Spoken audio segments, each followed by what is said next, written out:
الرحمن وتعظم المولى القدير وتعبد المنان وتحفز النفس الكريمة تبتغي الجنات بحلول شهر الصوم والرحمات والرضوان وبصومها وصلاتها تزداد بالحسنات. أعوذ بالله من الشيطان الرجيم. بسم الله الرحمن الرحيم. الحمد لله رب العالمين، والصلاة والسلام على سيد المرسلين وعلى آله وصحابته والتابعين لهم بإحسان إلى يوم الدين. فإن أصدق الحديث كلام الله تعالى، وخير الهدي هدي محمد صلى الله عليه وسلم. ثم أما بعد، waxaynu insha allahu tacaala soo wadnay xalaqaadkii aynu kaga hadlaynay soomka iyo axkaamtiisa. waa fadhigii labaad weeye. fadhigan laba qodob oo kooban baynu insha allahu tacaala wax ka taaban doonaa.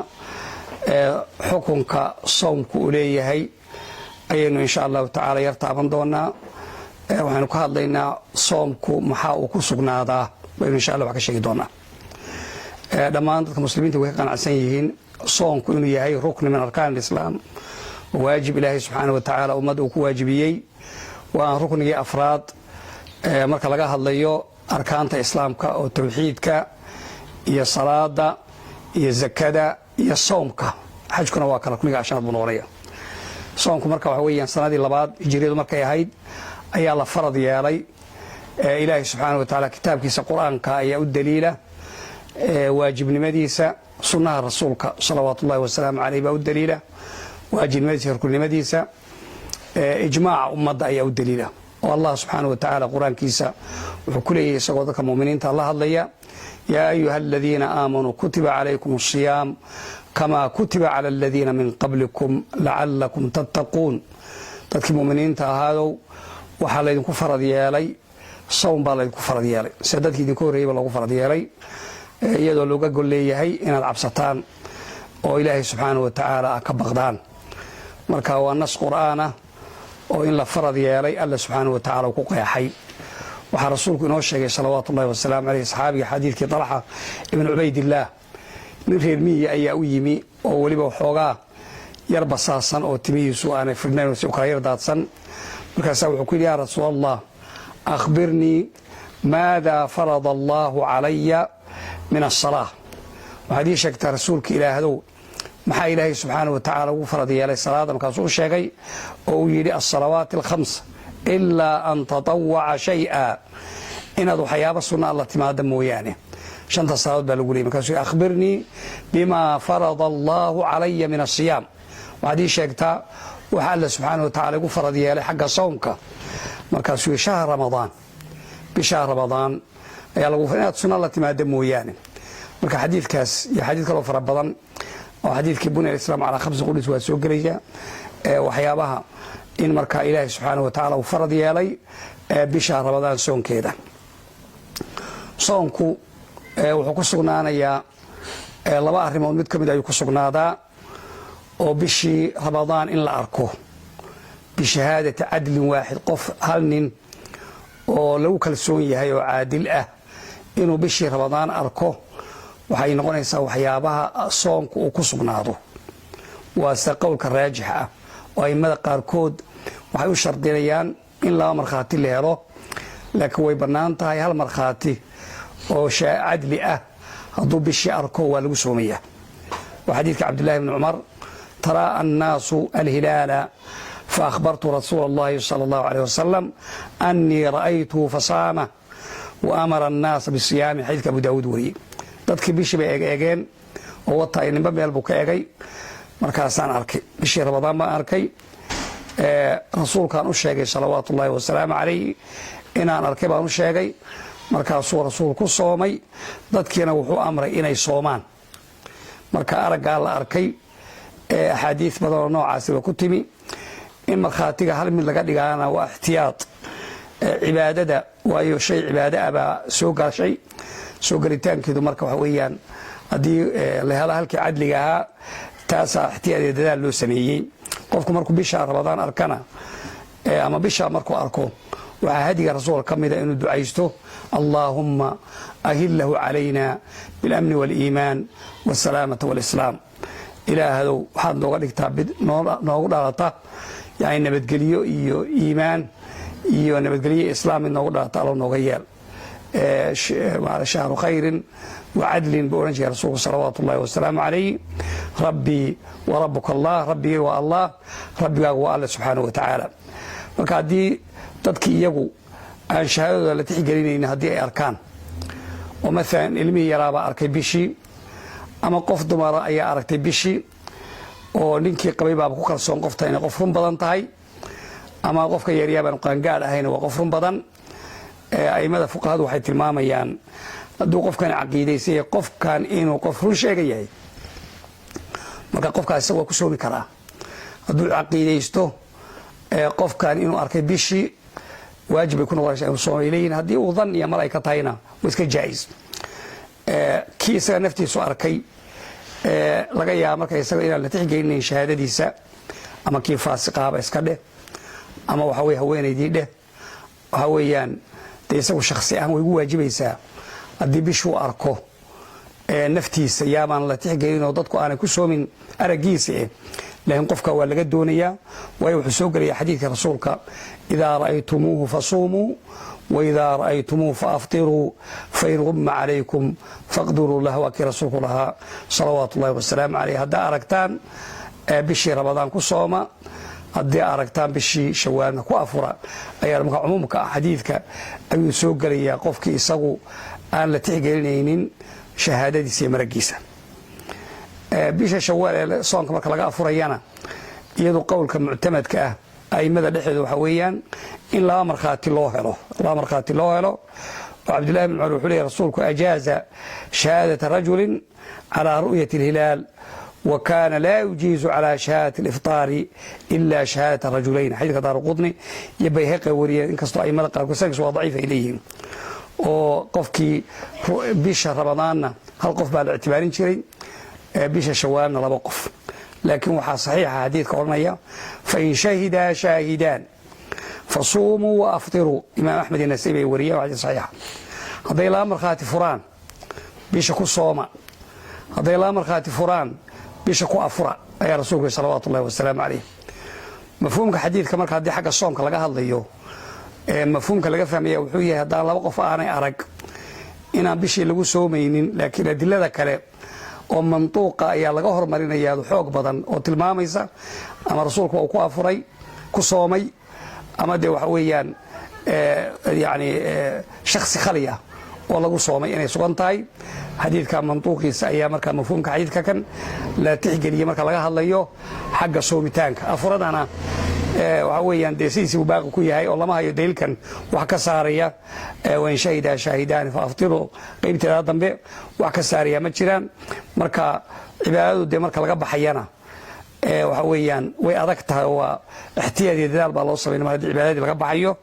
marka wixii lagu afurayaa waa inay marka adkaataa. haddii la gelayana dee waa la sahlan karaa. siyaabaha noocaas ayay culimadu markaa u eegeen. qodobka labaad lagu afuraya lagu soomaya waxa weeye inay dhammaato bishii shacbaan 30keedii maalmood ay dhammaato. taas ayaa iyana lagu soomaa oo rasuulku salawaatu ullahi wasalam caleyh suumuu liru'yatihi wa aftiruu liru'yatihi. waxaa ku soontaan aragna ku afura fain gubbiya calaykum faakmiluu ciddata shacbaana 30 yowma. haddii marka aad arki weydaan oo wuxuunda ay qariyeen ama daruurtii wax qariyeen ama wax fuuleen waxa weeyaan waxaad dhammaystirataan shacbaan 30keedii maalmood dhammaystirta ayaa rasuulkeeni maxamed ahaa salawaatu ullahi wasalaamu caleyh inoo sheegay. weliba dee soonka waxaa la rabaa inay ka soo bilaabato marka la doonayo ummaddu inay ilaashato soonka shacbaan dhalashadeeday ka bilaabanaysaa soonku. shacbaan dhalashadiisa waa xadiidkii axsuu hilaala shacbaan ramadaan imaam tirmidi uu wariyey. axsuu yani waxaa koobtaan biha shacbaan oo tireeda kooba liajli ramadaan u kooba si bishii ramadaan ay idinku saxnaato ilaa waxaa ku xidhan inay shacbaan dhammaystiranto oo 30keedii buuxsamo ayaa waxay tahay waxyaabaha lagu soomaye markaa shacbaan bilowgeeda waa in la tirakoobkeedu waa in la bilaabaa. halkaasay ka bilaabanaysa way muhiim tahay mar kastaba ummaddu inay ku baraarugto. marka labadaasba asala lagu sooma. waxay aimadu isku khilaafsan oo ka hadlaan alxisaab alfalaki, xidiginta iyo falaga iyo waxyaabahaasoo la eego oo la xisaabiyo ma lagu keeni karaa in lagu soomo mise waa mada. ومسألة خلافية لكن جمهور الأئمة أئمة سيء بدين وحويان إن أنا بيش كسومين حسابتي فلكي هيد وقف كاري وقالنا يا مدد كوبل إيفاميين إن أنا لو سومين باقوية وأنا سمى جامع الفقهية قرارات أي صوص صار مجمع الفقهي أو كره دورة دي سي أفراد وحويان هيئة كبار العلماء وحي بدن علماء بدن ما مجالس فقه أمارتي وأمر صوص صار يقول تاس أي راعين وأنا قولك الجمهور أي ما يقبل أدلة دون وحكم الحديث عبد الله بن عمر لي إنما الشهر 29 فلا تصوموا حتى تروه ولا تفطروا حتى تروه فإن غم عليكم فاقدروا له وإمام مسلم وري حديث كاس يعني بيش سقاي لما تبين نقطة هالصومين إلى أركتان هنا أفرنا إلى أركتان أدي أي مركز قرصوناتنا فاقدروا له يعني قدره ومعناه دي يعني لما يسترت تردي صدنك وهي رواية في صحيح البخاري كسوكان الشهر 29 ليلة فلا تصوموا حتى تروه فإن غم عليكم فأكملوا عدة 30 يوما تصاف السريس الرواية داس حديث كهوري مركا وحويا دي la tirinaya bishu ee dhameystirantay ama arag ay adjaas tilmaamaysa oo lama oran xisaabsada oo falaga tiriicdi ma oran inna ummatun ummiyya la naktubu wala nahsubu ash-shahra hakada wala nahsubu ash-shahra hakada wa hakada ayu rasuulullah sallallahu alayhi wasallam ummad ummiyya ayaa nahay oo ummadii nabiga laga soo dhex saaray waxay ahaayeen dad aan aalaaba ku fiicnayn xagga wax akhriska iyo wax xisaabinta qoraalka waxna ma xisaabina bishu waa sida oo macnu yahay inuu saddex jeerna gacmihiisa saaray oo macna sodon ah markii kalena gacantiisa suul far u laabay oo 29 ah waa ibn Hajar uu tilmaamay wili al-murad bil hisaab waxa loo jeedaa maratan 29 maratan 30 baa looga jeedaa xisaabta intaas u wada macna in xisaabteedu waxa weeye waa aynkaas u jeedaa waana fuqahadu marka majmuuc asaasay mareen oo in la tiriyo bisha dhameystirkeeda oo soddon ku buuxsamo ama aragii ah aymada mutaakhiriinta qaarkood iyo taabiciinta qaarkood xitaa laga soo guuriyay wala ictimaadi karaa bay kuleeyeen xisaabta oo iyagu faqduru lahu daas ayay xoogaa leeyeen qadiru bi hisaab al-manazil baa looga jeedaa waxa ku jaangoysaan hisaab al-manazil المنازل قمرك iyo dayax meelaha ay waxa laga xisaabiyo alka ku qadara baa looga jeedaa bay yiraahdeen istidkaarka ibn abd al-barr wuxuu ku keenay waqad kaana ba'd kibar at-tabi'in yadhhab fi hada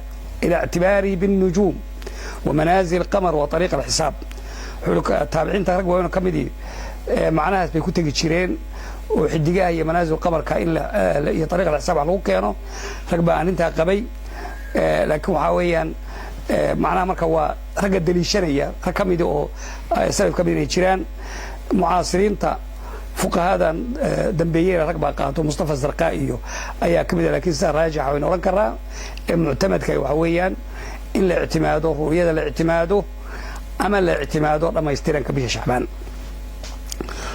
inkastoo ibn Taymiyyah oo kale isagu wuxuu soo naqlinayaa mujalladka 25aad ee fataawada safxada 130 wuxuu leeyahay waaba ijmaac buu leeyahay ijmaac mutaqaddima horeeyay oo ragga dambe oo 300 isagu leeyahay wixii ka dambeeyay weeyaan 300 wixii ka dambeeyay baa arinta keenay waana marka arintaasna waa inshaada ijmaaca horena ma burin karto aqwaasha dambe gadaal ka yimi halkaas aad ugu noqon doontaa laakiin sa raajixa khilaaf baa la yiraahdo oo aymada ibn Abd al-Barr soo naqlinaya ay jiraan rag taabiciintu arinta qabayeen haddana waxa weeyaan cibaadadu sideedaba shay dadkoo dhan ay fahmi karaan baa lagu xidha aalaba wax dad kooban oo aqoon iyo xisaab daqiiqa u baahan wax lagu ma dhiso salaadaha shanta oo tukanayno waxa weey qorraxda soconaysa markay soo baxdo markay dhacayso meesha marayso ay Allah subhanahu wa ta'ala ku xadeeyay oo ummadoo dhami ama kii aqoonyahanka ahaa iyo kii aan aqoonta lahayn kii reer miyiga ahaa kii beeralaya kii xoolaha daajinay kii